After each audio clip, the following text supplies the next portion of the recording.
سلام، طاهری سفر هستم و با اخبار امروز چهارشنبه 12 اوگوست همراه شما.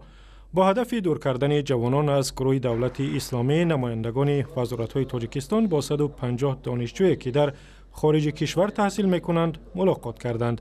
نمایندگان وزارت معارف، وزارت مهاجرت و کمیته جوانان از دانشجویان تاجیک خواستند به تبلیغات گروه دولت اسلامی درباره جهاد و تأسیس خلافت اسلامی داده نشوند و به ادامه فریب گروه‌های تندرو نیفتند. شبانه روزی شما می‌توانید که دویر با تمام مشکلات و دستاوردهای خودتان با من، با محفل و با کمانده کمیته جوانان ورزش بسیاری در تماس باشید. و یگان سوال شما، یگان مراجعت شما من باوری کامل در نظر شما وعده میدهم که بی جواب نمیمانم. به سوریه و عراق رفتن تعدادی از جوانان و از جمله چند دانشجوی تاجیکی در روسیه تحصیل می‌کردند مایه نگرانی حکومت تاجیکستان شده است. در مجموع به گفته مقامات بیشتر از 500 نفر از تاجیکستان به سوریه و عراق رفتند و 150 نفرشان در میدان‌های جنگ کشته شدند. طالبان در افغانستان قتل بیرحمانه چندی از اعضای این گروه از طرف پیروان گروه دولت اسلامی را محکوم کردند. در یک ویدیویی که در شبکه‌های اجتماعی نشر شده است، جنگجویان گروه دولت اسلامی چند ریش سفید را مرتدهای شریک طالبان و حکومت افغانستان نامیده و با مواد منفجره می‌ترکانند. طالبان که خودشان نیز به ظالمی و قتل مردم آسایشته متهم می‌شوند، این عملکرد را غیر اسلامی و ضد قانون‌های شریعت نامیدند. گزارشگری سازمان ملل عاید به حقوق انسان به آب آشامیدنی و بهداشت است حکومت تاجیکستان خواست میلیون‌ها نفر از ساکنان کشور را با آب پاک و شرایط مناسب سانیتری تامین کند. لیو هیلر بعد سفر تقریباً 10 روزه در تاجیکستان در یک نشست خبری در دوشنبه گفت هرچند تاجیکستان در تامین مردم با آب پاک در سالهای گذشته به پیشرفت‌ها نائل شده است، ولی مشکلات همچنان باقی است. بر اساس آمار رسمی بیشتر از 4 میلیون نفر از اهالی کشور از آب لوله استفاده می‌برند، ولی نصف دیگری اهالی از آب پاک محرومند و از منابع باز و آلوده استفاده می‌برند. وزارت امور داخلی تاجیکستان روز 12 اوگوست نام تعدادی از آوازخوان‌های شناخته را نشر کرد که به گفته مقامات قاعده‌های حرکت را در دوشنبه رعایت نکردند و برای این قانونشکنی‌ها جریمه شدند. خواهران آوازخوان شبنم سوریا و فرزانه خورشید نیز از آن آوازخوان‌هایی بودند که کامراهای نظارتی شهر دوشنبه قانونشکنی آنها را ثبت کردند.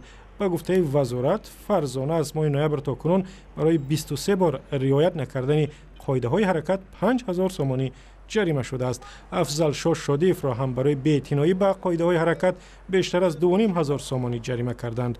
هرچند خودش میگوید تنظیم نادرستی حرکت در راه سبب چنین قانونشکنی‌ها می‌شود. در مجموع نام 8 آوازخوان و از جمله مهرنگار رستم خواننده جوان دیگر در روی خط آنهایی است که برای قانونشکنی جریمه شدند. در شهر خوجند مرکز ولایت سوخت بازار نوی مساله ساختمانی با نام وحدت مورد بهره برداری قرار گرفت. بازار مذکور در مساحت 3 هکتار را شرکت فراز تأسیس داده است و به گفته نمایندگان شرکت در آن 400 نقطه فروش و مغازه موجود است. بازار وحدت از طرف جمعیت سهامی پوشیده فراز تأسیس یافته شده. واقع در ناحیه باباجان غفور جایگیر است. اساساً فعالیت بازار با تامین نمودن اهالی با مسئله ساختمانی می باشد. شرکت فراز بنا به گزارش‌های مطبوعات تاجیکستان به اطرافیان رئیس جمهور امامعلی رحمان تعلق دارد. بازار نوی مساله ساختمانی در خوجند که 1000 نفر در آن جای کار پیدا می‌کردند، بزرگترین بازار مساله ساختمانی در تاجیکستان خواهد شد. در تاجیکستان اجرای یک طرح آژانس بین المللی رشد امریکا به پایان رسید که هدف آن تشویق کودکان تاجیک به ادامه تحصیل بود. در مراسم جمع‌بستی طرح که در دوشنبه صورت گرفت، نمایندگان 5 ناحیه ولایت ختلان که طرح در آنها عملی شده است شرکت کردند. پژوهش در ناحیه‌های کولاب، بلجوان، دنغره، تیمورملک و خاولینگ نشان داده است که 86% آنهایی که صنف 9 را ختم می‌کنند میل ادامه تحصیل ندارند. مهاجرت کاری یک سبب دور ماندن بچه‌ها از تحصیل بوده است. که زنان در خانه میمونند، تمام هم کاری خانه هم تعلیم و تربیت فرزندان به عهده اون است و آنها در سیمای انمی فرزندان خود یکی از یاردمچی‌های آنها این فرزندانی برکمال آنها بود و بنابراین یکی از امیدهای دور موندن خوانندگان اساسی این بیشتر به کار خانه فراگیر شدن آنها بود که آنها نمیتوانستند از این حساب پورا در دست‌ها اشتراک کنند.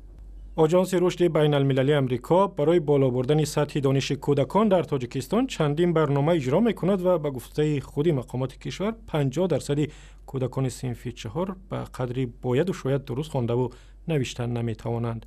و اخباری از این هم بیشتر در وبسایت رادیو آزادی، در صفحه‌های ما در فیسبوک، توییتر و یوتیوب و هم صمیمه مخصوصی رادیو آزادی برای تلفن‌های همراه.